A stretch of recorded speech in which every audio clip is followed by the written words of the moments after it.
Welcome to mathematics easy way. मैं Pawan sir आप सभी का स्वागत करता हूं। तो आज हम लोग फिर से क्लास 9वीं का मैथ्स 1 चैप्टर नंबर 4 जिसका नाम है अनुपात और समानुपात यानी रेशियो एंड प्रोपोर्शन, इस चैप्टर को क्या किए हैं, स्टार्ट किया था हमने और एक्सरसाइज 4.1 भी कंप्लीट कर चुके हैं। आज एक्सरसाइज 4.2 को क्या करेंगे, स्टडी करेंगे। तो आगे बढ़ने से पहले मैं यही कहूंगा, अगर अभी आप चैनल पर नए हैं और आपको आगे की सभी जानकारियां मैथ्स का 9th 8th सभी किसी भी क्लास का मैथ्स अगर आपको सीखना है तो इस चैनल को क्या करिए, सब्सक्राइब कर लीजिए और बेल आइकन में ऑल की बटन जरूर प्रेस कर लीजिए। ओके, चलिए स्टार्ट करते हैं, देर नहीं करते हैं। आज हम लोग स्टार्ट करेंगे एक्सरसाइज 4.2। 4.2 का जो पहला सवाल है उसमें आपको फिल इन द ब्लैंक्स दिया गया है। आपको बोला है कि a बटे b बराबर a बटे b के इस गुणधर्म का उपयोग करके आपको इन सवालों को क्या करना है, हल करना है। तो यहां आगे बढ़ने से पहले मैं सिर्फ इतना कहूंगा कि अगर कोई भी अनुपात दिया गया है, जैसे यहां a बटे b दिया गया है, कोई भी अनुपात रहने दीजिए, अगर आप उसमें क्या करते हैं, किसी सामान्य संख्या से गुणा करते हैं या किसी सामान्य संख्या से क्या करते हैं, भाग देते हैं या किसी सामान्य संख्या को क्या करते हैं, जोड़ते हैं, तो उसका अनुपात कभी भी बदलता नहीं है। जो उसका अनुपात रहता है वही का वही रहता है। सिर्फ संख्याएं भले बदल जाती हैं लेकिन अनुपात कभी भी बदलता नहीं है, वह हमेशा क्या रहता है, समान अनुपात में रहता है। कोई भी अनुपात अगर दिया गया है उसमें मैं किसी भी सामान्य संख्या से या तो गुणा करूं या किसी भी सामान्य संख्या से क्या करूं, भाग दूं, उसका अनुपात नहीं बदलता है। इस गुणधर्म को हमें क्या करना है, उपयोग करके इन सवालों को हल करना है। और ये सवाल बिल्कुल ही सिंपल है, आपको डरने की जरूरत नहीं है। चलिए क्वेश्चन नंबर फर्स्ट देखते हैं।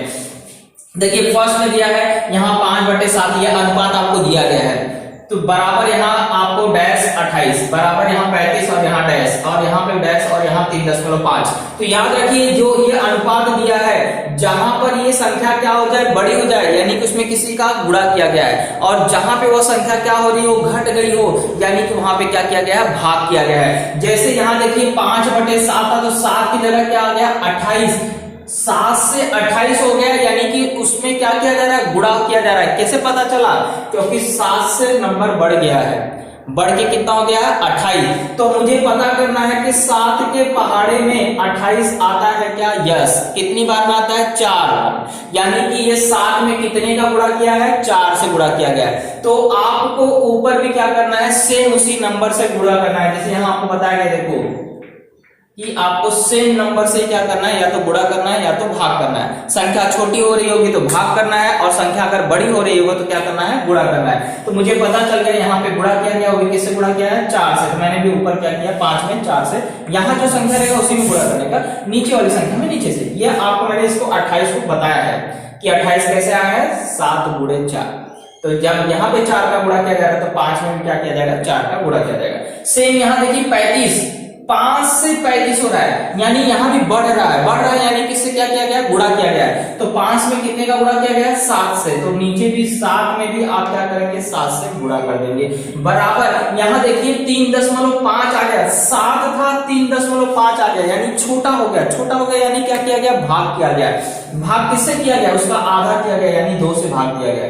तो आप ऊपर वाले नंबर में भी क्या करेंगे, 2 से भाग दे देंगे। तो भाग यहाँ देखिए गुणा किया तो 20 आ गया, यहाँ गुणा किया तो 49 आ गया, और यहाँ भाग किया तो 2.5। बाकी सब संख्या आपको दिया गया था। ये हुआ क्वेश्चन नंबर 1। सेम वैसे क्वेश्चन नंबर 2, यहाँ अनुपात है 9/14, ये 4.5 हो गया, 4.5, 9 से 4.5 हो गया, 9 से 4.5, 9 बड़ा है और 4.5 क्या छोटा है, यानी संख्या छोटी हो रही है, यानी क्या किया गया, भाग किया गया है। तो 9 का आधा 4.5 होता है, यानी 9 में 2 से भाग दिया गया है। तो इसलिए 14 में भी हमने क्या किया, 2 से भाग दिया। ओके, यहां पे देखिए क्या हो रहा, 42, 14 था 42 हो गया, बढ़ गया, यानी गुणा किया गया। कितने का गुणा किया, 14 तिया 42। तो इसका मतलब है 9 में कितने का गुणा करोगे, 3 से।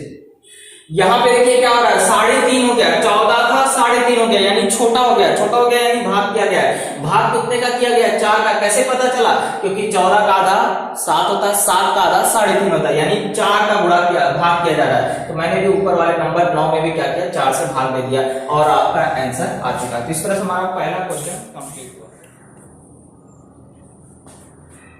चलिए क्वेश्चन नंबर 2 में आपको बोला है अनुपात ज्ञात कीजिए। क्वेश्चन लिखा गया है 4, क्वेश्चन नंबर सेकंड में 4 क्वेश्चन है, 3 क्वेश्चन मैंने आपके सामने रखा है। उसमें से देखिए पहला क्वेश्चन क्या बोला है कि वृत्त की त्रिज्या और उसकी परिधि से अनुपात ज्ञात करिए। वृत्त की त्रिज्या और उसकी परिधि, तो आपको अच्छी तरह से मालूम है वृत्त की त्रिज्या को किससे दर्शाते हैं, r से, और वृत्त की परिधि का सूत्र होता है 2 पाई r।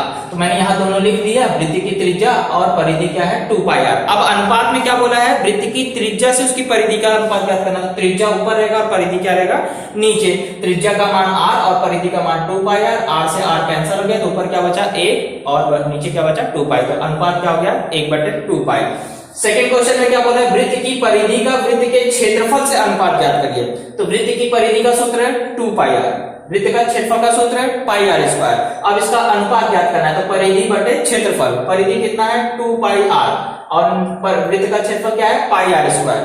तो पाई से पाई क्या हो गया, कैंसिल हो गया, r और r स्क्वायर, यहाँ r एक बार है यहाँ 2 बार है, तो एक r क्या हो जाएगा, कट जाएगा नीचे, तो ऊपर r नहीं बचेगा, सिर्फ नीचे क्या होगा r बचेगा। तो ऊपर क्या क्या बचा 2 बचा और यहाँ नीचे एक r, तो अनुपात क्या हो गया 2:r।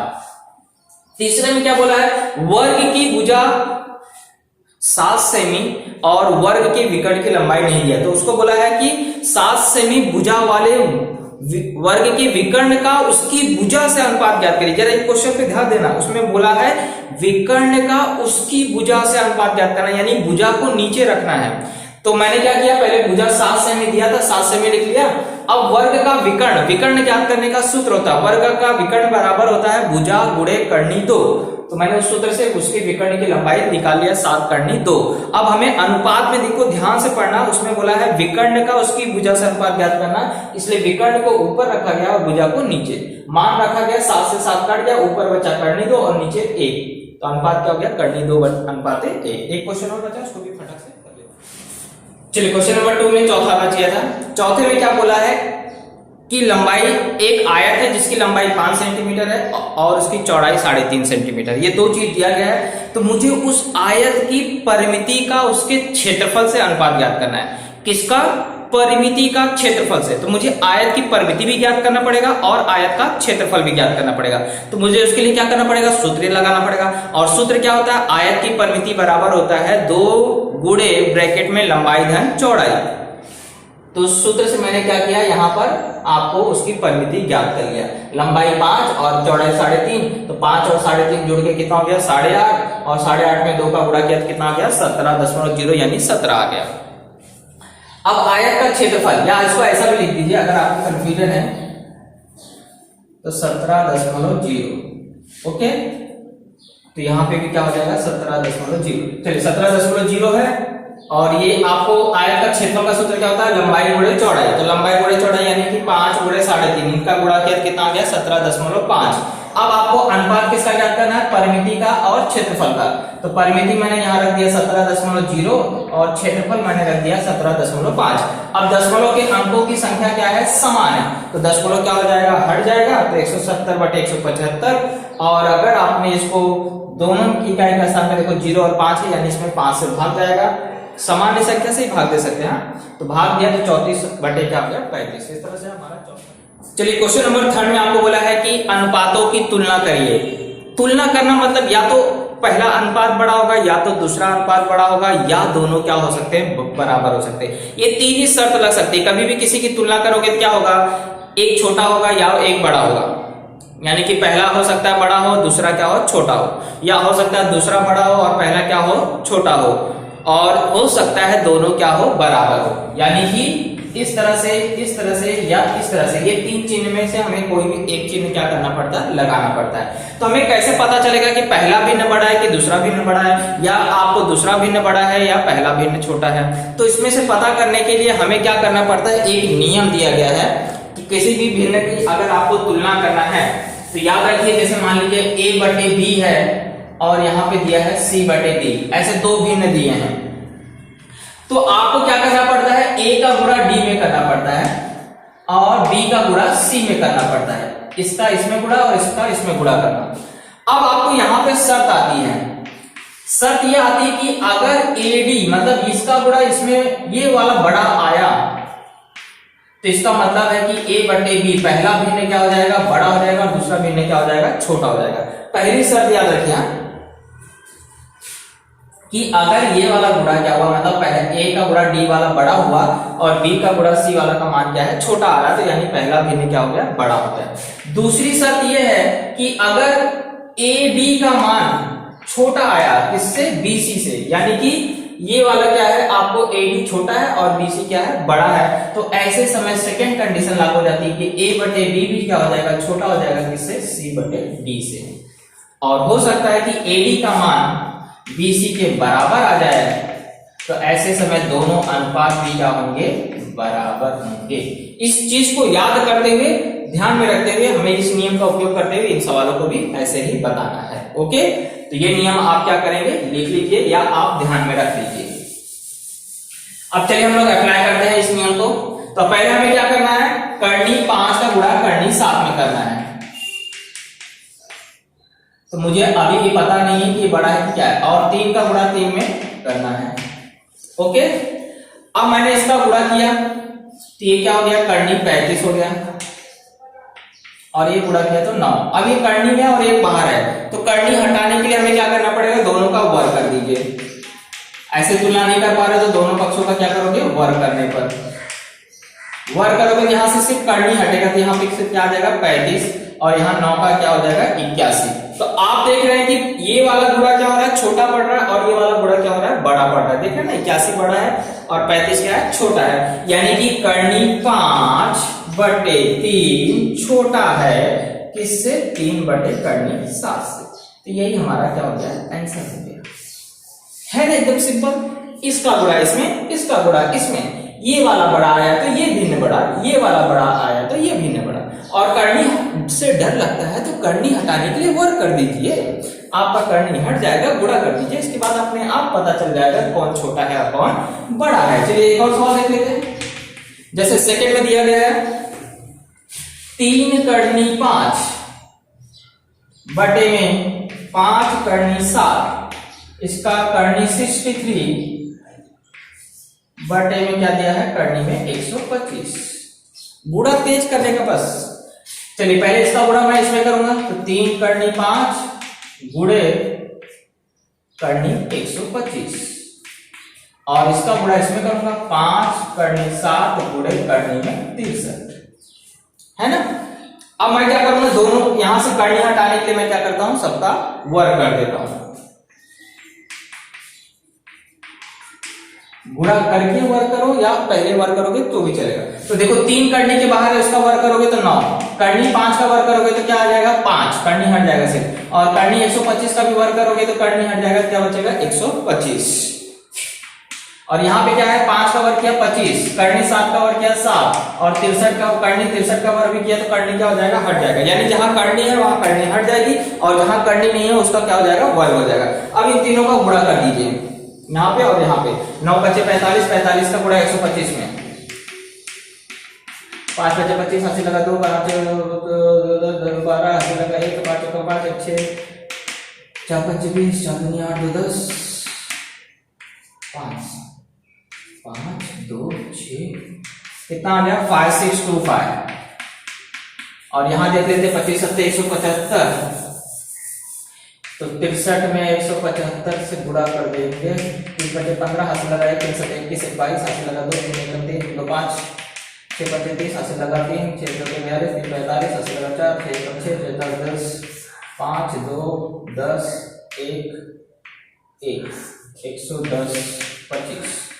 तो कौन सा बड़ा आ रहा है देख लीजिए, देख लीजिए, कोई टेंशन वाली बात नहीं है। आप देख लीजिए कौन बड़ा आ रहा है, ये वाला फिर से बड़ा आ रहा है, ये वाला बड़ा है, यानी ये वाली संख्या भी बड़ी हो गई। तो 3 करनी 5 बटे 5 करनी 7 छोटा है किससे, करनी 63 बटे करनी में 125 से। कोई तकलीफ नहीं, सिर्फ गुणा आना चाहिए, बाकी कुछ नहीं है। चलिए क्वेश्चन नंबर 4 में ही हम आगे बढ़ेंगे। क्वेश्चन नंबर 3 है, थर्ड में चौथा और पांचवा, तीसरा मैंने नहीं कराया क्योंकि तीसरा आप कर सकते हैं, गुणा करना है ये भी आप कर सकते हैं, लेकिन मैं क्या सोचा करा देता हूं। चलिए इसमें भी क्या करना, पहले करनी 80 का गुणा करनी 27 में, ओके, करनी 48 का गुणा करनी 45 में। अब करनी हटाना है तो क्या करोगे, वर्ग कर दोगे, वर्ग करोगे सब जगह से करनी हट जाएगा, 80 गुणे 27 यहाँ पे आ जाएगा 48 गुणे 45, ओके, अब गुणा कर दीजिए 80 का गुणा 27 में, 0 0 8 7 56, 5 8 9 16, 5 21, 0 6 1 2 2 1 6 0। और यहाँ पे 48 गुणे 45, 5 8 40, 80 लगा 4, 5 4 20, 20 4 24, 4 8 32, 80 लगा 3, 4 4 16, 16 3 19, 0 6 11 2 2 1 6 0।